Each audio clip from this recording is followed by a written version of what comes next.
Somos lo que somos.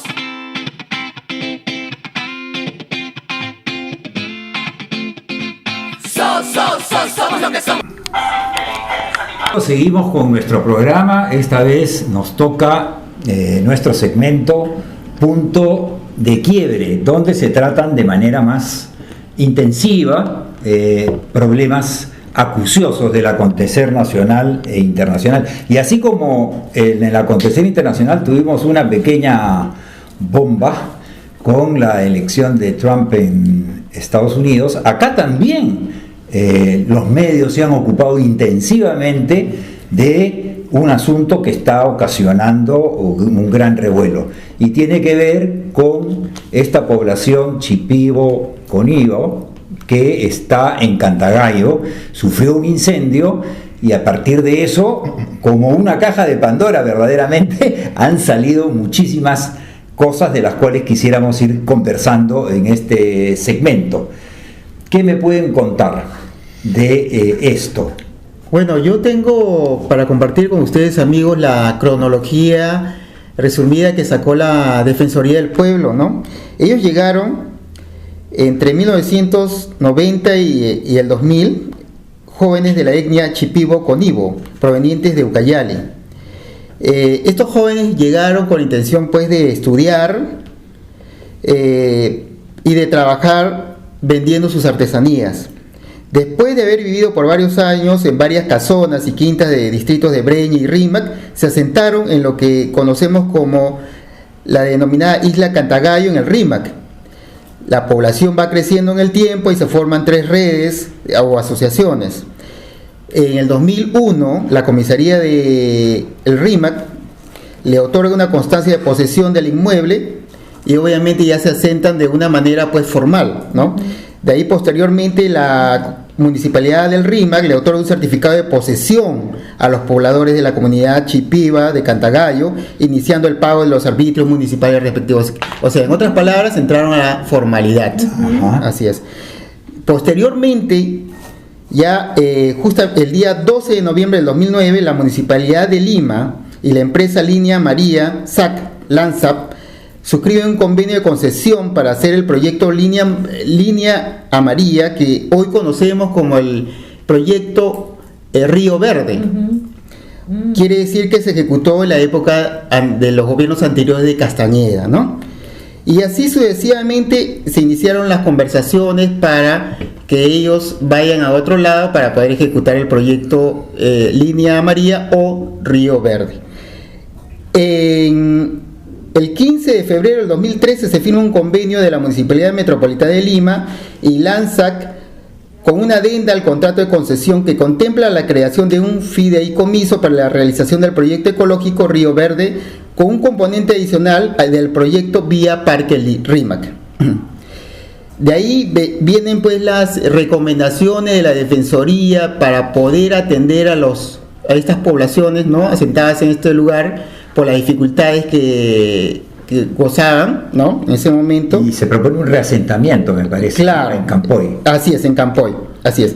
Eso se suscribe el 15 de septiembre del 2014, ya en el gobierno de Susana Villarán, ¿no? La Defensoría del Pueblo el 25 de noviembre toma conocimiento de la afectación a la comunidad indígena de Cantagallo debido a las obras de construcción del Vía Parque Rímac, ¿no?, como el corte de agua, desagüe, ruidos molestos durante las 24 horas, y entonces hace las recomendaciones, ¿no?, para que de una vez sean reubicadas.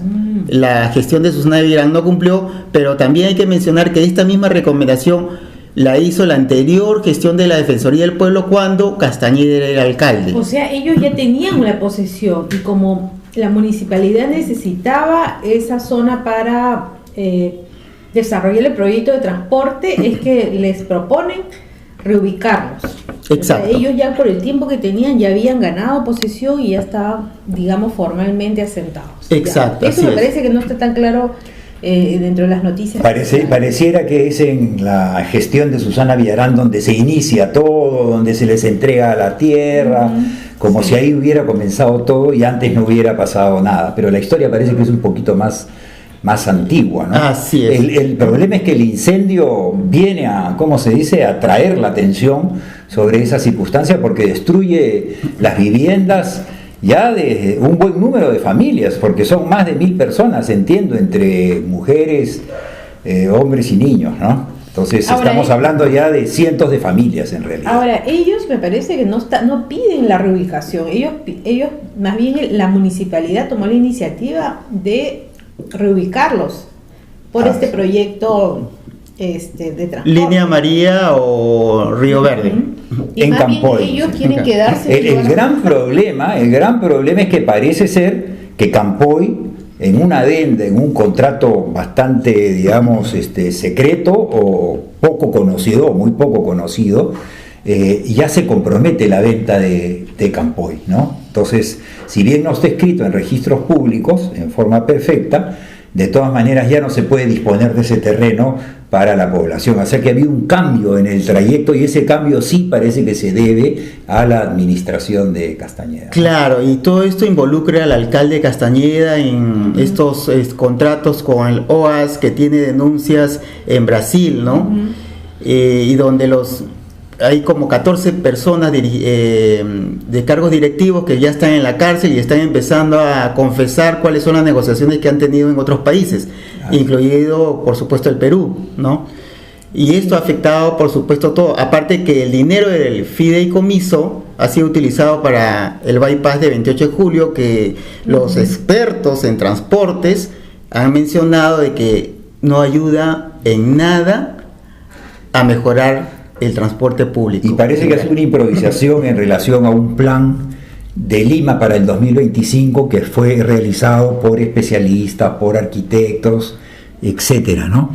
Ahora bien, a mí me parece además que la hoguera vuelve a incendiarse, por decirlo así, con una declaración de Philip Butters en Radio Capital, en donde se expresa de una manera bastante, ¿cómo se dice?, controversial, donde le dice a estas poblaciones, ¿qué hacen acá? ¿Por qué han venido acá? ¿Por qué no se regresan? ¿Acaso él y otros amigos suyos van a Ucayali y se apoderan de un local o de un territorio para querer vivir ahí? Con lo cual prácticamente este periodista estaría diciendo o afirmando que cada población debería quedarse en su lugar y no debería trasladarse a ningún otro sitio. Esto obviamente me parece a mí una opinión, un exabrupto, una opinión por lo demás superficial, porque sabemos que desde su mismo inicio en la historia de la humanidad, desde los pueblos más antiguos, siempre han estado migrando en busca de mejores condiciones de vida, porque a veces cambia la ecología del lugar, o porque viene otra población y los desplaza, o porque hay bombardeos por parte de fuerzas invasoras que hacen que, como en el caso de Siria, por ejemplo, que mucha gente tenga que salir de Siria por la guerra que se ha ido instalando en ese lugar. Entonces, sí, hay muchas razones por las cuales los pueblos migran. Y el caso del Perú, por favor, este es un pueblo de migrantes que siempre estuvo trasladándose de un lugar a otro. Claro, pero parece que no se enfoca el problema, ¿no? Porque la gente sale a decir todas estas cuestiones y nos olvidamos que todos los organismos del Estado tienen que ver con el bienestar de la población. Entonces, ¿de qué bienestar y de qué población estarías hablando si es una municipalidad o un gobierno central que no se ocupa del bienestar de este conjunto de gente? Que pertenezca a cualquier etnia. Además, un ciudadano peruano tiene derecho a vivir donde le parece, en todas partes del Perú. Puede ir a donde quiera. Ganó la posesión, o sea, aquí... Ha trabajado, yo creo que no están de regalo para nada, han hecho artesanía, dicho sea de paso, la artesanía del Chipibo con IVA es de alto nivel artístico, es precioso, las túnicas, esos son realmente un orgullo de la diversidad cultural de nuestro pueblo. Entonces, maltratar a una población que es expresión de nuestra riqueza en cuanto a diversidad cultural, realmente me parece muy pobre, espiritualmente hablando. Yo creo, ¿no?, que maltratar a cualquier ser humano, ¿no?, así que haga artesanía interesante o no, ya es otra cuestión. O sea, yo creo que el buen trato y la inclusión tendría que ser para todos. Pero a mí me parece una mala una mala seña que Castañeda no se haya acercado a rendir cuentas, ¿no? Al Congreso. A explicar al Congreso. Exacto. Sin embargo, quería mencionar algo bien interesante para reflexionar con todos nuestros oyentes y se relaciona justamente al tema de las migraciones. ¿Cuántas personas de provincia han migrado? No solamente por el tema de que no hay oportunidades, las dificultades que pueden atravesar, o que consideren que Lima pues es ¿cómo se llama? Como Estados Unidos, ¿no? El lugar para hacer su sueño, sino que también atravesaron una época difícil por el tema de la violencia, del terrorismo. Y el punto es el siguiente: si no hubieran venido todas estas personas de las regiones, de las diversas regiones del país, Lima no sería lo que es hoy en día, el Perú no sería tan grande como está ahorita creciendo. Y me refiero, por ejemplo, a la familia Añaño, que ha venido de Ayacucho, que con su producto Cola Real, ¿no?, ha dado trabajo a muchas familias, muchos hogares. Estamos hablando de los dueños de Pantalones Pierre, de la marca Pierre, que ha crecido, se ha empoderado como una marca líder que exporta, y así podríamos hablar de un montón de emprendedores provincianos que hoy en día apuestan por el Perú. Además, ¿qué sería el Perú? ¿Qué sería el Perú sin las migraciones? Por ejemplo, la migración afrodescendiente llegó al Perú en la colonia y se asentó con más fuerza en la República. Entonces, el propio Phyllis Butters debe de tener dentro de sus ancestros personas que han migrado, entonces está yendo contra las propias generaciones que le dieron el nacimiento. Y más aún, hay muchos limeños que han migrado a las regiones y que ahora les va muy bien, que están en Cusco, Puno, en Iquitos, etcétera. O sea que es relativo. En las redes leí una noticia que decía: ser peruano, ser de Perú no es una etnia, ni siquiera es una cultura, es un sentimiento, es lo pluricultural ser peruano. Así es. Entonces, además, cualquier persona tendríamos que tener la posibilidad de vivir donde uno quisiera vivir. Mira, si no te hubieras podido trasladar, no tendríamos chifas, por ejemplo. Bueno. Sí. Pero bueno, vamos a tener que cerrar el tema, ya nos pide la producción. Es una pena realmente, porque da para mucho más. Sí. Bueno, esperemos que esto se resuelva de modo favorable para esta comunidad, porque son más de 2.000 personas las que están afectadas por este Pero quiero retomar algo que tú dijiste, y es una cuestión de principios. O el ser humano, por el hecho de nacer humano, tiene todos los derechos de salud, de educación y alimentación que requiere para aportar, ¿no?, en su vida al desarrollo de la sociedad y de la cultura, o no los tiene. Pero tenemos que tomar una posición de principio. Si tiene los derechos humanos, toda esa población tiene todos los derechos para ser atendida por el Estado, para ser atendida. Dicho sea de paso, nos estamos olvidando, ha habido mucha ayuda.